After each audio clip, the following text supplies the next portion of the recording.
Greetings and salutations, everyone. I hope everyone is still doing well. I have got one heck of a terrifying middle of the night bonus upload to help you either fall asleep or to keep you up. Before we get into it, a couple links. As you know, I rely on Patreon, PayPal, channel membership, and the merch to help the channel to continue to grow and go. Links to Patreon, PayPal, channel membership is in the description below. Merch displayed directly under the video. Also, Dogman, Frightening Encounters, Volume 1 through 3, the audiobook versions. They were written and researched by Tom Lyons, narrated and produced by me, Jeff Nadolny. Those audiobooks are available on Audible, Amazon, and iTunes, links to which are also in the description as well. And finally, last but definitely not least, if you'd really like to help support this channel to continue to grow and go, simply subscribe. It doesn't cost a cent. Click that like button. Takes half a second. If you don't want to miss out on any of the informative uploads I put out daily, click that bell icon, and folks, please leave a comment. Why? Well, because all of these things really do help this channel to continue to grow and go. And folks, they definitely do matter. Now, everyone, I have taken far too much of your time. Let's get on with tonight's middle of the night bonus upload, shall we? The land between the lakes, or the L.B.L, is a secluded wilderness area that straddles Kentucky and Tennessee borders. The 170,000-acre area is designated as a National Recreation Area by John F. Kennedy in 1963. People have been going here for decades, hunting, fishing, camping. In all of that time, the national park has had its fair share of strange stories and mysterious happenings. Locals have told tales of haunted campgrounds, vampire hotels, and the famously known Bigfoot. The land has also particular events that cannot be explained. A lot of people, while following many of the game trails, have reported feeling like they are being watched. Now, even more unsettling still, that these people swear they are being stalked by whatever is watching them. Other instances include hunters noticing strange hunting patterns that do not match up to any of the local predators. Blood-curdling howls that someone could differentiate from a normal wolf or coyote, with hunting dogs refusing to lead them into the direction the sounds come from, whimpering and cowering in fear. The buffalo that the L.B.L is so famous to have been affected. Some of the younger calves have been hunted, which would not be totally uncommon. A mountain lion or a pack of bold coyote could kill a small calf. This doesn't explain, however, the state of agitation that can be found in some of the older buffalo who would have little to no fear from a solitary mountain lion. European settlers first coming upon the land would also tell of adult buffaloes themselves being found gutted, brutally killed and half-eaten by some unknown predator. This would lead some to believe there is something much bigger and much more sinister. There are whispers of something unnatural lurking the territories of the L.B.L, and thus people began to blame the most frightful creature. Spotted every now and then for terrorizing the land, they call it the beast of the L.B.L.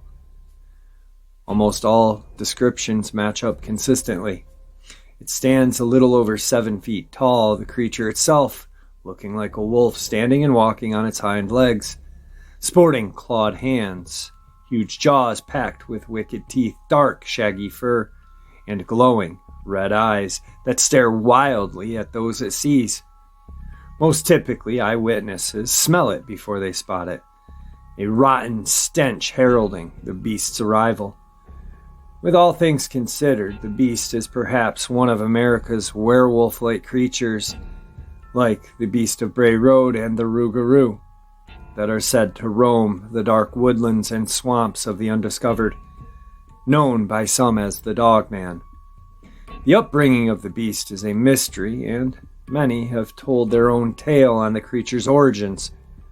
One of the few more popular ones being that the beast was once a Native American shaman who practiced shape-shifting, but he had abused his power in the name of evil. Others in his tribe hunted him down and killed him in wolf shape, and he placed a curse on the land, his spirit prowling the grounds as a horrific amalgamation of man and wolf. Another legend speaks of a man who left Europe in the 1800s to settle in between the rivers. This man supposedly possessed a disease that turned him mad after nightfall. The disease was believed to be genetic and passed down from parent to child over years. They remained in seclusion, never going to school or had the desire to socialize with others, until one day when they went silent. Many believed the family had died off. An investigation in the early 1900s revealed their homestead vacant and abandoned. Early accounts from French explorers and traders in the region speak of being warned of a shadowy presence of the loup-garou by Shawnee fur traders, a werewolf which the immigrants would spot only glimpses of dashing through the shadows of the tree lines, hearing howls, which was like a scream from another world, and stumbling across ghastly aftermath of its prey. Despite being considered a local legend, there are sightings that persist to this day of people seeing or otherwise being stalked by this creature. One of the most frightening of these happened to a group of Murray State University students who had been camping in the land between the lakes in 1973. A group of young men were enjoying the woods on a warm spring weekend, sitting around a fire built by their VW microbus and just generally having a fine time. As the evening began to draw, one of the students went off to the woods to answer the call of nature. When he returned to the campsite, he told his friends he had felt like something was watching him, and then he heard some sniffing in the woods. His friends joked and teased him, saying he had heard a wild hog or some other animal. The student said he had never heard anything like it before. He grew increasingly nervous as the darkness gathered. As the night grew dark, the group started to hear shuffling sounds of something large moving through the fallen leaves. It seemed to be circling their campsite, moving incredibly fast. The boys became anxious. They shined their flashlights into the woods in the direction of the footsteps, but saw nothing. And then the howling began. It was wild, insane howling, like a wolf, only much louder than any wolf could ever be, and very unnatural, blood-curdling quality that made the howling sound almost like a mocking laughter. It seemed to be coming from everywhere around them, first one side of the circle of light around the fire and then to the other side. Soon the terrified campers began catching glimpses of a pair of glowing red eyes that would run past them in the dark. The terrified boys retreated into their Volkswagen bus and wisely decided not to stick around for a better view. Tearing down the road, they soon saw that they were being pursued and that a massive shadowy figure was racing behind them. Barely visible in the bus's taillight, as the bus slowed to take a corner, they felt a massive jolt, and then it seemed as if something was holding the bus back. Giving everything it had, they finally broke free and tore out of the forest, and did not stop until they were back on Murray State campus. Once back on campus, they found 4 deep gashes, like claw marks torn into the metal of their engine compartment at the back of the bus. Experienced hunters shy away from this area, but those sportsmen who are new enough to the area to scoff at the legends often come home with tales of feeling as they are being stalked through the woods. Deep holes like nests are often found dug in the woods with tufts of long, coarsely textured grayish-brown fur found within them. Rangers in the park are routinely asked what the strange howling was that a camper heard during the night. However, one of the most persistent and notorious tales allegedly involves a tourist family in the 80s. It had no media attention at all. It was kept hush-hush, and a sacred silence was demanded on all of those involved. It could never get out. It was a few weeks before the beginning of tourist season. Tourists were what locals survive on. They are their bread and butter. A story like this would be like screaming shark at a Daytona beach. The people would stop coming. Police were called to the area by an individual who happened to drive by a camper trailer, spotting something laying on the ground, along with the door to the trailer being busted. What they showed up to investigate was a grisly scene, a night of family fun and relaxation, ruined and dashed by a rage of a psychopathic madman or an animal. What was lying on the ground in front of the trailer was a father's body. His upper torso, excluding head, was found a few meters from the door, which had been bashed and left at a crooked slant. He was completely torn apart. Next, they went inside the RV, which looked like a slaughterhouse, with blood caked on the walls, crimson handprints dragged in them. The mother was found in the kitchen. Cause of death, while not officially listed as of yet, will be from either blood loss or significant trauma to the head and chest. The body was almost intact of the three found on the scene, but shows clear signs of being partially devoured. Her fingertips were torn and ragged, hinting that she attempted to fight off her attacker to the best of her ability. Sticking to her bloodied fingers and under whatever nails were left was a strange dark hair, which police took as evidence. They searched the camper more, and despite the two bodies, they met nothing preparing them for such an act carried out on a child. They found a boy, possibly 10, maybe 12, in the bathroom, most likely attempting to hide. The body showed clear signs of mutilation, and there was, in 3 separate pieces with 2 pieces, the torso, including head, lacking left arm and right leg, found on the bathroom's floor. And the rest, left arm and head, found in the shower box. Again, obvious animal signs were found, such as deep marks done by a sharp instrument on the doorway and body. Yet, there were often 4 slashes in one spot, with a smaller digit. This overall shape gave the impression of claws. Overwhelming as it was, the police found one last detail, a shred of a small Cinderella pajama shirt. It was then realized there was a 4th member of this unfortunate family, a little girl, possibly 5 or 6. She wasn't on the crime scene, so they instigated a search party, hoping that she was alive somewhere, hiding. From somewhere in the nearby woods, about 50 yards from the campfire, a scream was heard. A man shrieked and turned into a long wail, then a whimper. As others arrived, they could see the gleam of several flashlights that a police officer was holding his hat in one hand, his light in the other. There was blood on his face, the front of his shirt, and on the brim of his hat. More blood could be seen dripping on him. It was coming from above. High in the trees, the flashlight swung, searching for a source of this mysterious bleeding. A very small hand could be seen dangling down from a tree limb way up high, as well as a slender, lifeless leg, that still had a white sock on it. The missing child had been located.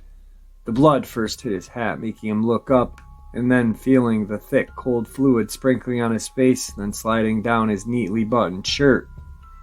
It had been that officer that had screamed. The little girl had apparently been carried up the tree and leisurely eaten upon while carefully laid across a large tree branch. More of some of the long gray and brown hair had been found sticking on the bark of the tree. From saliva found on the victims of the mysterious hair found, and DNA tests were done, and later came back with unknown species of origin. The closest animal that they could compare it to was a Canis lupus, the wolf. As for the beast of the L.B.L, no one knows really what it is, or if it actually exists, but it remains an unsettling case of what may or may not have happened. Something very strange and dangerous indeed roams the wilderness of the land between the lakes. Western Kentucky's first recorded Sasquatch sighting. Early in the summer of 1902, at around 11 o'clock in the evening, two men were walking down the road near Center Furnace, in now what is known as the land between the lakes, when they encountered a strange animal, a fierce-looking beast lurking in the darkness. William Littlejohn and William McWaters, both of Trigg County, did not tell their story to the papers until weeks later, but relayed their sighting very vividly. The beast was 6 feet tall, covered in hair. It reared and growled upon seeing the two Williams. The men swore it was ape-like, even stating they thought it was a gorilla. Littlejohn raised his gun and fired 3 times. Perhaps we in the local and family history department are a little too eager to even suggest that this story smacks of Sasquatch sightings. After all, we are a department which strives toward and prides itself on hard, accurate research. But we do like our mysteries and oddball stories as well. And really, just how likely is it that two men saw a gorilla in western Kentucky in 1902? There were no stories of zoo escapes or overturned circus trains.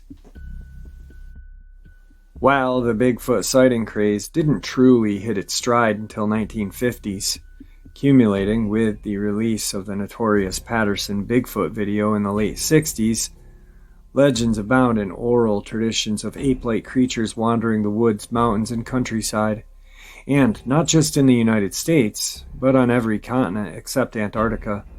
The Yeti from the Himalayas, the Yowie in Australia, the Yurn of China. The Native American history is rich with stories of giant man-beasts, dozens of them, across the nation and into Canada. In fact, a British Columbian tribe gave us now the common term Sasquatch. Western Kentucky has its own Bigfoot legacy. The Chickasaw, who first settled the region, had a legend about a lofa, a long-haired bipedal creature who roamed the woods at night and overpowered its foes with body odor. Claims of Sasquatch sightings in the L.B.L. area have been made as recently as 2011. Other claims throughout Kentucky are cataloged by the Kentucky Bigfoot Research Organization. There's a story in the Paducah Sun from October 1897, which claimed a wild man was roaming the Lovelaceville section of Paducah. This man-beast was later discovered merely to be a large sow with missing ears. However, no such claim was ever made about the creature that Littlejohn and McWaters stumbled across that summer evening in 1902. Littlejohn raised his gun and fired 3 times. The beast fell to the ground, and after struggling for a few seconds, dragged itself off into the woods, growling ferociously, and could be heard for quite a distance. Neither man chose to follow the creature that night, but McWaters went back the next morning and witnessed a trail the creature left by dragging its hindquarters through the brush. Curiously, McWaters found no trace of blood. Littlejohn and McWaters stated that they had seen a gorilla that night, and perhaps, by some accident, a circus or miracle of migration, they actually had.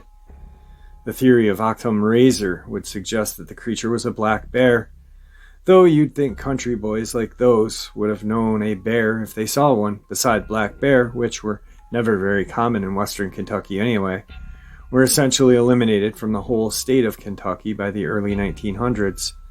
So maybe, just maybe, there's an inkling of truth to the old Chickasaw legend of the lofa. Maybe, just maybe, Littlejohn and McWaters can be listed as the two men who made western Kentucky's first recorded Sasquatch sighting. So, a couple of interesting historic sightings and attacks that we are familiar with. Maybe no one's ever heard about the McWaters Bigfoot sighting of 1902. Interestingly enough, though, When a large bipedal wolf-like creature is around, we start to notice that wild animals start to disappear, pets start to disappear. Deer declining at land between the lakes. Officials at the Land Between the Lakes National Recreation Area says hunters should expect more restrictive deer hunting regulations for the season of 2016.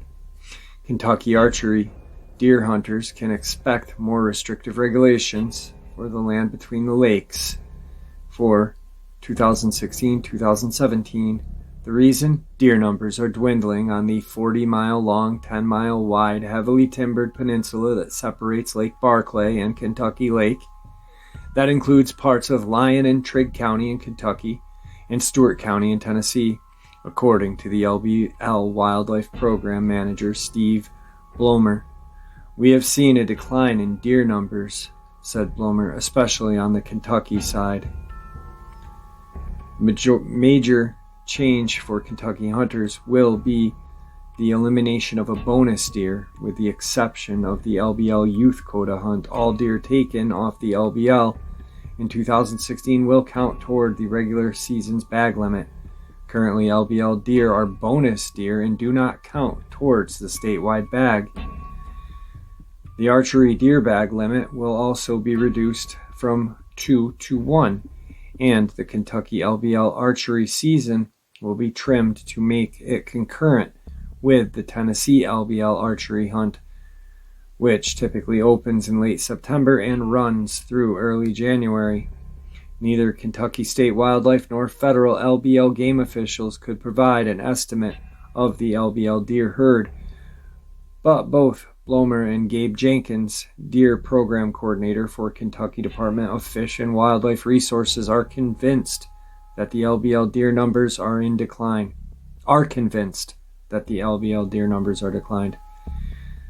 We have seen a pretty significant population decline, noted Jenkins, and they're concerned about it.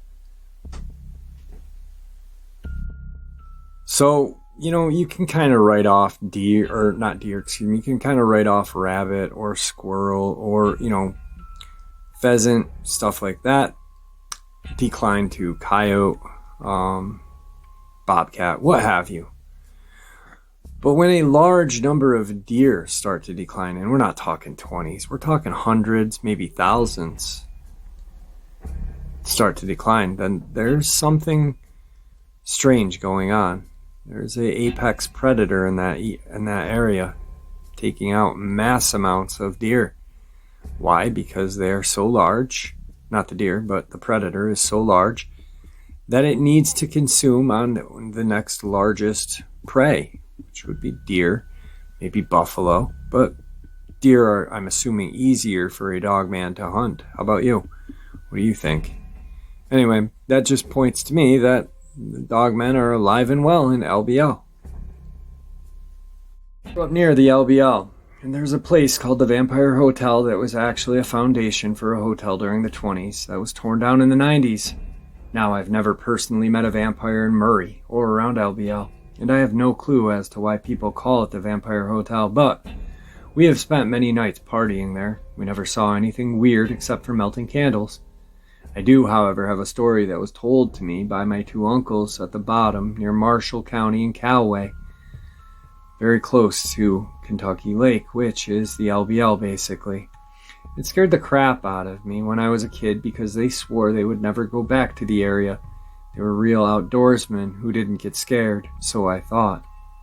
The story goes that my two uncles were coon hunting and they had 3 coon dogs with them, their best by their account. And they heard a yelp ahead. Well, the 2 dogs went running by them like they were being chased, and the other was nowhere to be found. Now, most people don't know this, but most coon dogs are mean and do not back down from anything, not in West Kentucky anyway. My uncle said when he saw the dogs running back toward them, something bad was going on because that had never happened. He said they made their way to where they heard the yelp and found the missing dog. It had been attacked by something, and he had to shoot it because it was hurt so bad. They had no clue what could have done this other than a bear or something really big. But in this area of the country, we really have no big predators that we know of. A black bear was spotted in northwest Tennessee in the early 2000s, but never at the L.B.L. Now the real weird stuff started happening, they said. When they were shining their lights around the dog body, they said they didn't see any tracks, and then they heard a loud scream behind them where they had just been. It was like nothing they had ever heard, they said. Well, at this point they decided to drag Butt back to the truck, and something threw a rock or something at them. They couldn't tell what was being thrown, but it flew through the air and hit the tree. On their way back to the truck, they said they kept hearing things in the brush, and then they would hear something in the trees, like they were being stalked by something, but it was able to get into the trees, and they never did see anything except branches moving like something had just been there. They said they fired some shots to try to scare whatever it was away from stop following them, but whatever it was followed them all the way back to their truck. When they got to the truck, the other two dogs were lying by their cages, and he said they never hunted that area again. Now, this was told to me by two uncles who did their fair share of drinking while hunting, and you only coon hunt at night, so it was definitely dark, but I see no reason for them to lie about it. I know the dog died anyway. I can only add that I have never seen either of them. Scared, especially hunting, but they said something was out there that they never encountered before, and they lived here their whole lives since the 40s. Something killed my uncle's favorite dog, which I would have thought would have made him mad more than anything, and made him want to kill whatever it was, but he swore he'd never go back there. I don't know how the exact bottom they were hunting, but I am going to take a look at the county map and try to pinpoint it.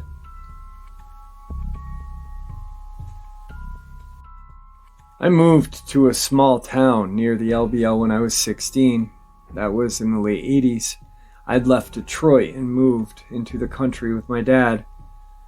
There is a lot of old ground in that area, and I would spend hours in the woods without seeing anyone. Two things struck me as odd about the area. Number one, I was given a shotgun and told never to go into the woods unarmed, which was odd because Detroit, my dad always told me not to get involved with guns. Number two, there were signs along the roads back then that said, "Do not exit your vehicle during hours of darkness." They said to lock your doors and turn on your hazard lights and wait for part services. I'd always assumed it was due to an amount of illegal activity that took place at the L.B.L. They used to make moonshine in that area. I was stationed at Fort Campbell and used to hike the L.B.L. several times a week up until last year. I never saw anything out of the ordinary, but I stayed on the well-used trails. I used to believe that werewolves were fake until I saw one summer. It was around dusk and I had settled in, but it was still light enough to see. All of a sudden my friend busts in the front door, yelling about something in the neighboring field. I decide to entertain him and I follow him to the field. We walked about a half a mile. I still didn't see anything, and I wanted to be back instead. So I reluctantly followed, and just before we reached the old slaughterhouse, I saw a rather large canine about 70 feet away. It was sitting on its haunches, and I thought it was just a big dog until it stood up on both legs and ran to the old slaughterhouse. Both of us thought it was a good idea to head for the hills, so we ran back to my house. It followed us. By then it was dark, so we were about to retreat to my house and lock up. And then came a smell so foul and terrible. I still remember it. That terrible smell is only comparable to rotten flesh. Just then it ran in front of us about 30 feet away. I estimate its height to be 6.5 to 7 feet tall. We bolted in and stayed there for the rest of the night, but the dogs in the neighborhood would not stop barking. We went outside the next morning. The smell still lingered. The smell stayed for days, And on the third night, around midnight, the sound of a window being forced out woke me up. I took my knife and explored and found that a window pane had been completely forced out without breaking. After that, the smell disappeared, and I haven't seen anything since. There is no explanation for an animal, and there was no evidence, so I did not tell anyone about this. I live near the L.B.L, and people tell stories of creatures like this. Let's discuss some of the strange disappearances. Indian mound woman found in L.B.L. Stewart County Sheriff Derek Wyatt said a body of a missing Indian mound woman was discovered Friday morning in the Land Between the Lakes recreation area. Authorities had been looking for Heather Newman, who was reported missing on Tuesday. It's still under investigation, but I can say it's an apparent suicide. The sheriff would not elaborate on any details. Newman's husband contacted the sheriff's office around 2:30 p.m. on May 19, 2015, to report that he had not heard from his wife since earlier that day, which was very unusual. Investigators said Newman left her workplace in Clarksville that morning, went to her home, and then left. Authorities began getting information about Newman and the description of her vehicle she was driving. Wyatt said a citizen saw a blue Ford Expedition in L.B.L. and reported it. Newman's body was found 7:30 a.m. near the lake. Update: her body was found in the L.B.L. recreation area on Friday. Cause of death still under investigation. The 28-year-old was last seen driving a 2003 Blue Expedition, leaving her residence in the afternoon of May 19, 2015. She was wearing pink nursing scrubs, pink and yellow earrings, black nursing shoes similar to Crocs, black squared framed glasses. Her hair was pulled back in a ponytail with a pink band. She's described as white, 5'1", and weighs 125 pounds. Now, I went and I researched a little bit about this. Let me repeat that. I kind of leaned over. I went and researched a little bit about this, and I watched a video her husband did on the news. And it was sad to see, because it was almost like a written kind of interview, like the reporters or the police department wrote it out for him. The woman was not suicidal, according to the husband. She had a good life, a good job, so none of that made sense. October 25th or 24th, 2005, missing man found in the L.B.L. area. Man was found dead following the search of the Land Between the Lakes in Lyon County. 46-year-old man was found dead Sunday morning by police dogs under the direction of Kentucky State Trooper Mike Turnbow and Beth Inman, canine investigator with the McCracken County Coroner Office. He was pronounced dead at the scene by Lyon County Coroner Ron Pedersen. There is no anything talking about this case. All it says was they found his truck in the area during a search that extended into the evening hours, but did not locate him, according to the news release. The search for him began after family members contacted police October 14th. He did not report to work, had not been seen by friends since October 11th. Very strange. Then 2 bodies found at the lake. Autopsies are being performed by the Regional Medical Center in Madisonville. 2 bodies found by Lake Barclay, Devil Elbow Recreation Area. It was an unidentified adult male, while the other body is an unidentified adult female. There are several more stories that we've heard about of this werewolf or dogman of the L.B.L. There were groups of Boy Scouts that have seen it. Several campers, fishermen, and boaters had seen it from the safety of their boats floating in some of the many bays that touch upon the shoreline. Hikers and bikers have heard the howling and seen something stalking them while on the rural trails, hiding amongst the trees and foliage. Have run across deer carcasses that have been brutally torn apart. In the meantime, others have come forward with their own experiences with first-hand instinct to run from a fierce, elusive creature, reports of feeling being watched, hearing howls, or coming across badly mutilated carcasses of deer and other wildlife. All of them agreed that this was no Bigfoot or Sasquatch. The most recent sighting comes to us from Labor Day 2017 in the area of Lake Barclay. In August of 2010, another sighting was very descriptive. The following happened from Cadiz, Kentucky, following Cadiz, Kentucky, Cadiz, C-A-D-I-Z, Kentucky. Follow 68 west heading toward land between the lakes. Turn right onto 1489 to Lake Barclay Resort and Marina.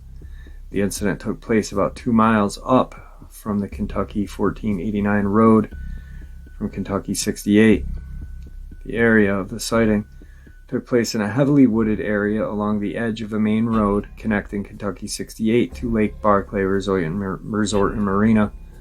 The witness described the creature as approximately 7.5 feet tall, 3 feet wide, stocky with matted, medium brown fur. She first saw the deer break brush, run alongside her vehicle, quickly dashing in front of her van and across the road. She originally mistook the creature for a tree or bush, but realized the creature was chasing behind the deer. She said as it passed right outside the driver's side window, it seemed to have a surprised look on its eyes. The creature was so close to the vehicle, she could have reached out and touched it. The creature did not cross in front of her after the deer, and encounter only lasted a few seconds. She could no longer see it as soon as it was out of her headlights. Her husband was also in the vehicle, but only her son saw it as well. The witness was very forthcoming and genuine describing the sighting. Other reports from the 70s and 80s claim a creature stalked and brutally killed a family of 4. Another says a bow hunter was killed and torn apart by the same creature.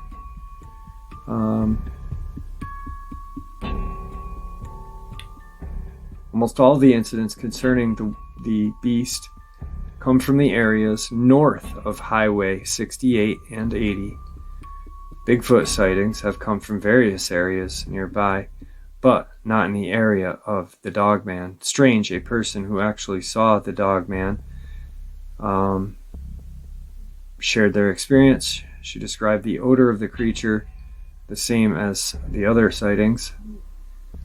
May of 2012 near Wrangler's Camp. She's only spoken of this to one other person. She had hiked a short distance up a hill when she unexpectedly came fairly close to the beast sitting and watching her. It let out the most blood-curdling snarl she had ever heard. She stated she was frozen with terror and began to pray. Finally, when it stood up, she described the creature as massive, 7 feet tall with large canine. Finally, the beast left in one direction and she ran fast in the other. She has never been back there since.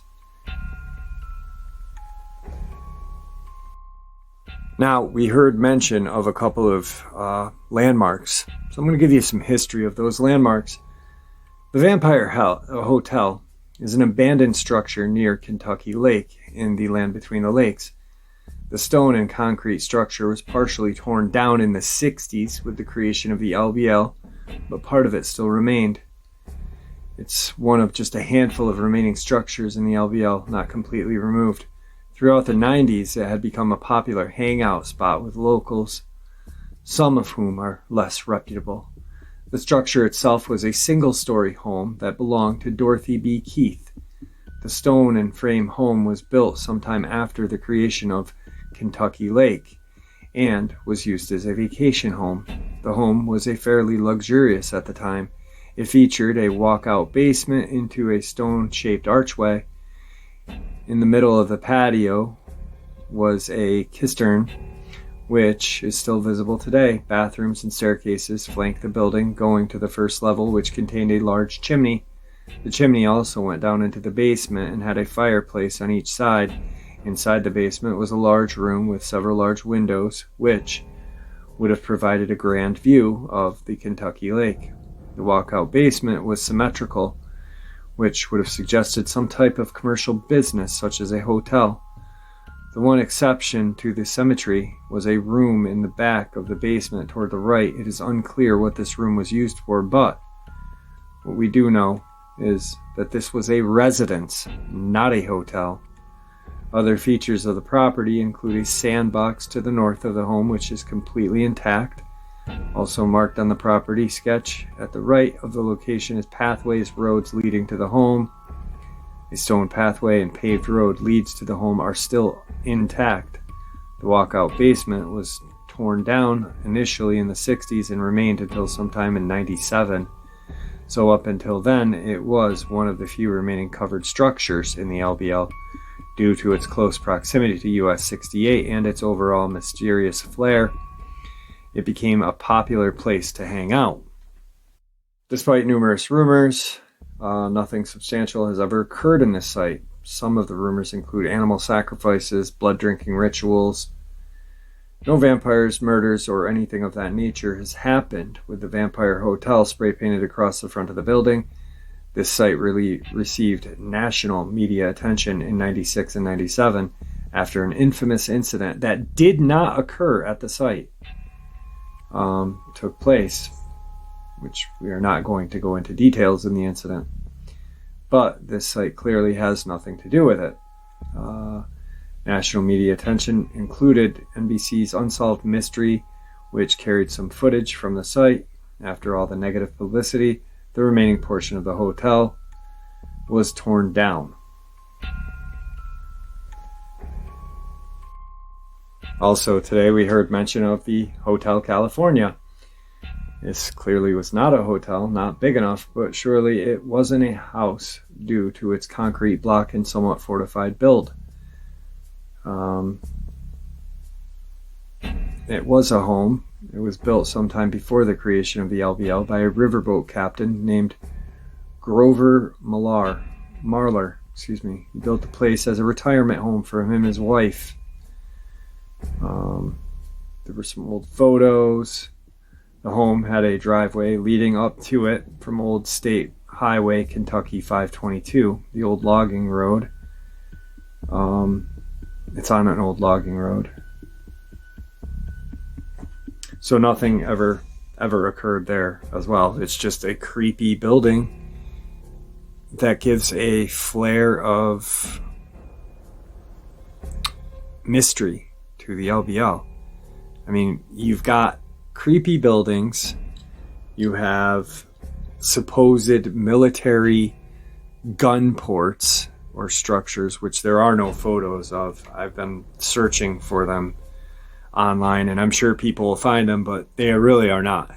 Here's the thing, I found some photos of supposed L.B.L. gun ports, and I reverse Google searched them, and they were not. They were from somewhere else in the country. So when doing research, you really have to kind of just, you can't take it at face value. You've got to really look deep into it and kind of debunk yourself. You know, you got to debunk the debunk, I guess, if that's the best way of saying it.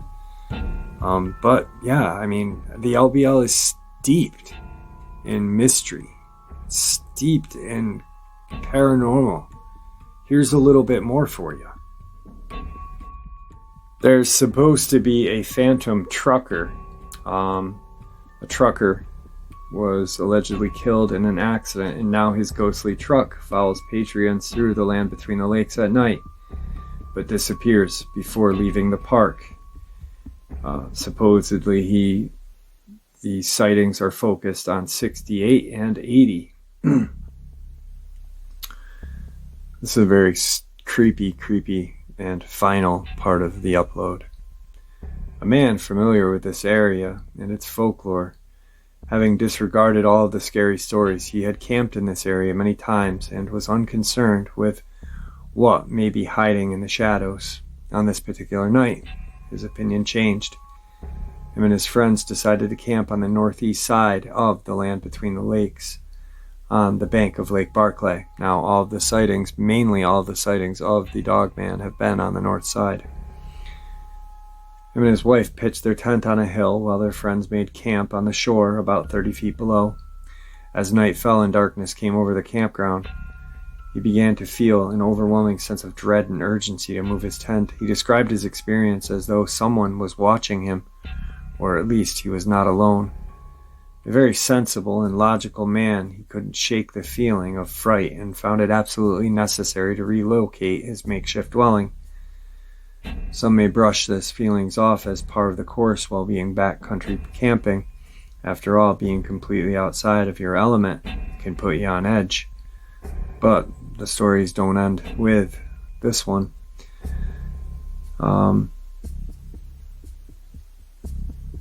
His friends returned to the same location sometime later and built their campfire. These are God-fearing, church-going people. I don't think they're scared about anything. During the campfire, all three at once became overwhelmed by a very sinister sensation. One began to cry. The others turned to look in the darkness and saw a face peering back at them. As quickly as they could, they left the area and never went back. Alright folks, I hope you enjoyed this middle of the night bonus upload as much as I enjoyed sharing it with you all. Yeah, the L.B.L. A lot of paranormal stuff has gone on there. A lot of cryptid, obviously. A lot of kind of just strangeness. And a lot of kind of tall tales as well. I really think that truly there are creatures living in there. There have been attacks. One that I know of 100%. And, you know, a couple other claimed ones. But there are also a lot of paranormal experiences there. And I do think there is something possibly evil around or in the location. Possibly it was awoken when, you know, the government created the L.B.L, created that whole land between the lakes. It used to be land between the rivers. It does have a large kind of notch in the cryptid community, but I do believe there are other places throughout this country that are overlooked, and because of a lot of focus on the L.B.L, you know, a lot of other experiences in other places that are just as horrific or even more. I mean, the Upper Peninsula used to be the hottest hotspot. Now people talk about the L.B.L. Not so much anymore, but for a while they did. I think there's kind of some kind of draw there, you know, in evil. And I think that it's used as not a migration. I agree with Dark Waters that they travel. He thinks they migrate. His theory is they migrate. Mine is that, like Native Americans, they go where the food is. These are creatures that have been used to living in inclement weather. And why would they migrate? To go south for heat? That doesn't make sense to me. But that's why me and James are friends, because we can, you know, accept each other's theories and such. I think they move around, and they go where the food is. But it's got some sort of draw for the cryptids to go through. Like Taylor, Mississippi. Taylor, Mississippi is another area that shouldn't be overlooked because of the L.B.L. Taylor, Mississippi has been a notorious kind of runway for these creatures going through. Tennessee, a lot of areas in Tennessee, Nantahala, there are just a ton of little places that just get overlooked because of the L.B.L. And I think they all have some sort of draw to them, some sort of significant, maybe not even evil, maybe it's just this energy that these things are drawn to. I don't know. I'm no expert. I'm just a theorist. Anyway, guys, thank you for supporting the channel. Your support is what makes this channel special and what continues to make it grow and go. Please, everyone, stay safe, happy, healthy, and ever vigilant, keeping an eye on our children, our pets, our family, and friends. These creatures are real. They are out there. They are dangerous. Share this information with those you love and care about, and it may just help save their lives someday. Until next time, never stop asking questions. Never stop searching for answers. And God bless.